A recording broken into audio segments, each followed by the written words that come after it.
Stars are powered by a nuclear reaction at their core. Fusion is the source of a star's power, which keeps them hot and allows them to produce light.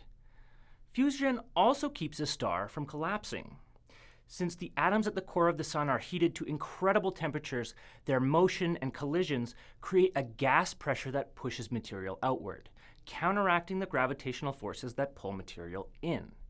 This balance of outward gas pressure and inward gravitational forces keep a star in hydrostatic equilibrium. Chemical reactions are just one of the ways that energy can be released as heat. For millennia, humans have harnessed the energy of chemical reactions with the power of the campfire. Fire is a reaction that breaks the chemical bonds in the materials like wood, releasing excess energy as light and heat. However, the Sun requires much more powerful source of energy to continuously burn for its 10 billion year lifetime. If the Sun were made of wood and burned by conventional combustion, it would only last a few thousand years.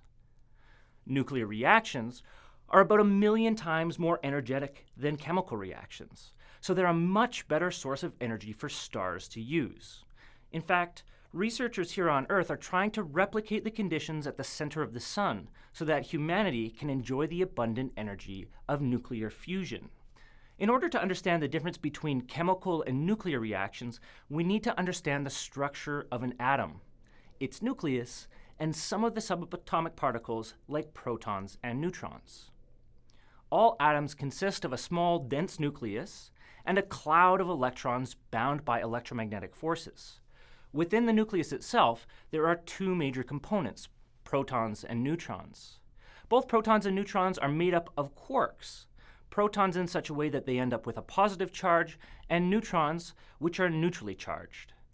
Both protons and neutrons weigh about the same, but the neutron is slightly heavier. Since the proton has a positive charge and like charges repel, all protons within the nucleus will repel one another. So why don't nucleuses explode due to this repulsion? Gravity and electromagnetism are only two of the four forces that exist in nature.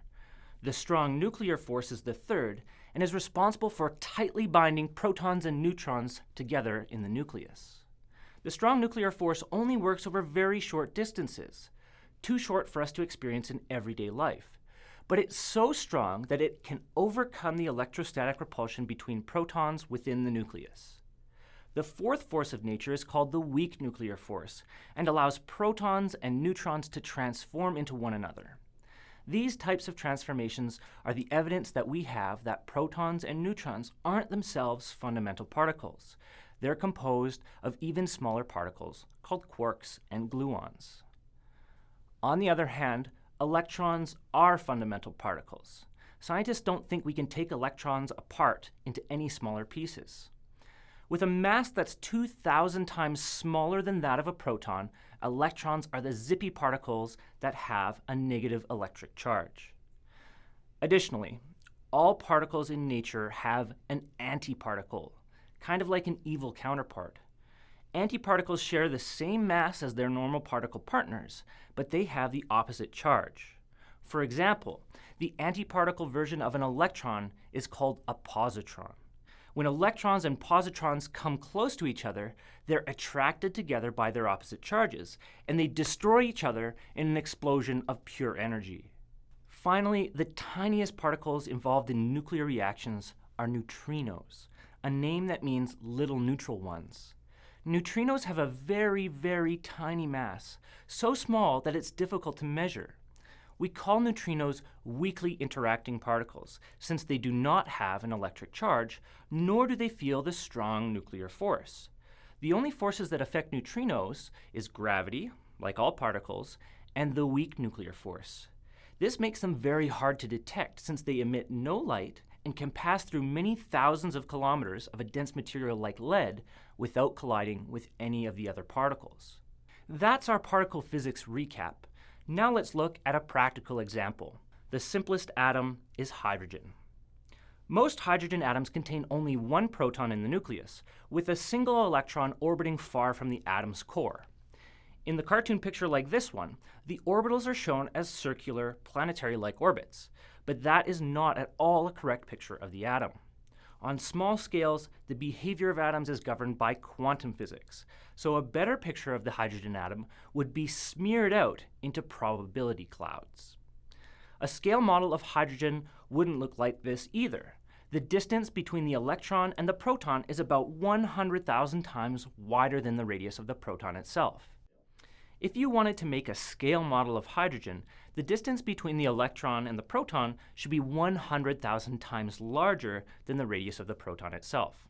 This is often why you hear the claim that atoms are mostly empty space.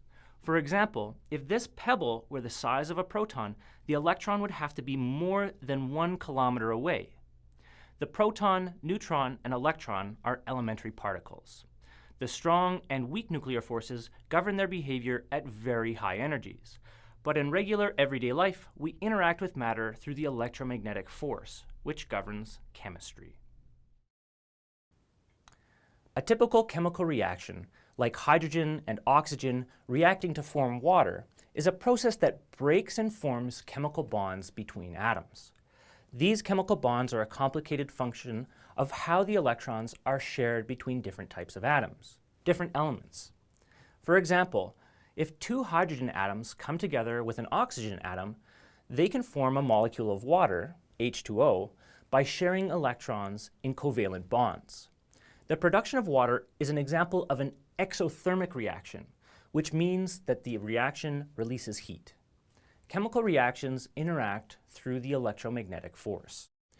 What kind of reactions are nuclear reactions then? Nuclear reactions only take place between the protons and neutrons within the nucleus of an atom. Since protons are positively charged, they repel one another, but are held together by the strong nuclear force between the protons and the neutrons. By adding or subtracting protons and neutrons, new atomic nuclei can be created, but this takes a tremendous amount of energy. In a nuclear reaction, protons and neutrons can also be converted into one another, and new atomic nuclei can be created. There are two types of nuclear reactions: fusion and fission reactions.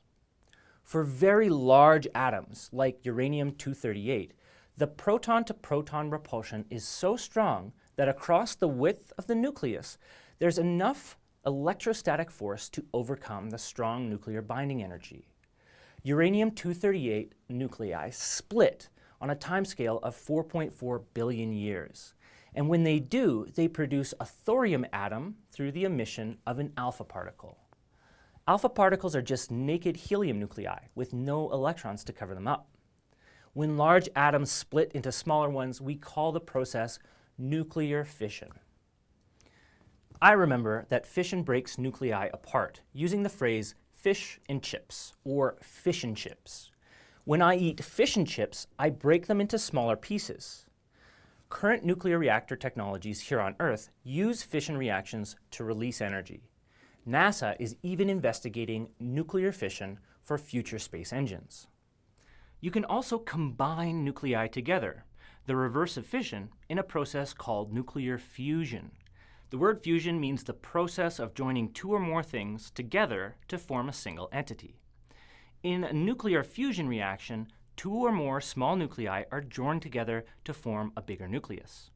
Just like jazz fusion is a musical combination of jazz, funk, rock, and blues, so too can protons and neutrons jazz fusion together to form a bigger nuclei. Both fusion and fission reactions can release energy, but it depends on the details of the reaction. In the Sun, fusion reactions combine 4 hydrogen nuclei together to produce 1 helium nucleus, plus some energy. This process produces most of the Sun's energy. The most important nuclear reaction taking place in the core of the Sun is the fusion of hydrogen into helium.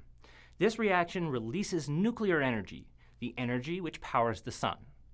Rather than a cartoon, let's approach hydrogen fusion with more scientific notation.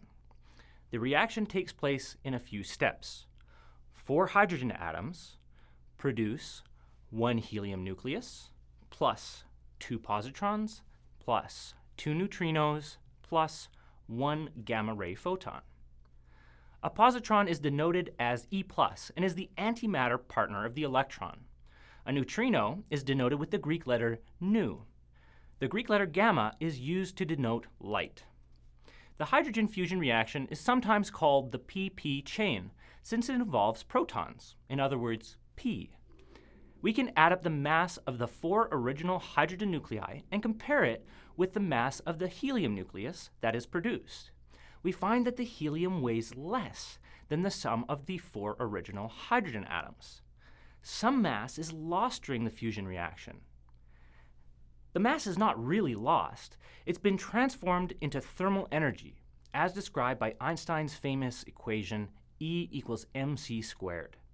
In this equation, m is the mass lost in the fusion process, c is the speed of light, and E is the energy that's released by the reaction, which now heats up the sun's core.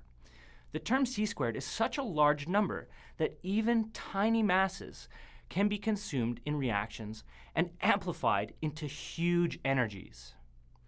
The difference in mass before and after a nuclear reaction takes place is called the mass defect. The larger the mass defect, the larger the amount of energy that will be released in the reaction. Another related quantity is the binding energy of a nucleus. Any nucleus is made up of n number of neutrons and z number of protons, where n and z depend on the specific element. The binding energy is defined by adding the mass of all the protons and all the neutrons and subtracting the mass of the nucleus, and then multiplying by c squared. This binding energy is the amount of energy that you can extract from a reaction if you bind all the protons and neutrons into a nucleus. Alternatively, if you want to rip apart the nucleus, the binding energy is the amount of energy that you'd have to apply. In order for the fusion of hydrogen into helium to take place, the positively charged protons have to come close to each other before they can fuse. But positive particles repel one another, and we need to give the protons some extra energy so they can get close enough so the strong nuclear force can glue them together. This requires that the conditions in the sun's core be very hot and dense. Only the inner 25% of the sun is hot and dense enough for nuclear fusion to take place. The center of the sun is about 15 million degrees Kelvin, and the outer parts of the sun are too cool for nuclear reactions to take place. Since hydrogen is slowly being transformed into helium in the core of a star, this means that the star is slowly using up its fuel. Eventually, the core will be depleted of hydrogen, and the end of the hydrogen fusion in the core of a star signals the end of the main sequence stage of that star's life. Nuclear fusion of helium into carbon also releases energy. So this and other nuclear reactions that build up higher mass elements can take place in stars. But the heaviest element that can be formed by the nuclear fusion process is iron. Iron is a special element. In any nucleus, there's an interplay between the strong nuclear force, which has a small distance range and glues protons and neutrons together, and the electrostatic force, which is long range that wants to keep protons apart. Since the strong force is only strong at small distances, there's a special element, iron, which has the most tightly bound nucleus. This graph shows the binding energy of the nucleus of different elements. Energy is released in reactions that transform light elements into heavier elements, corresponding to downwards on this graph. Nuclear fusion releases energy when elements with masses as large as iron are formed. Similarly, nuclear fission can release energy as high mass elements are split into smaller ones until they're as small as iron. But we cannot gain energy from iron by either breaking it apart or smashing 2 iron nuclei together. As no energy can be gained, a star that has accumulated iron in the process of nuclear fusion has nothing left for the star to feed on. Iron can't be used as fuel, and the star must die.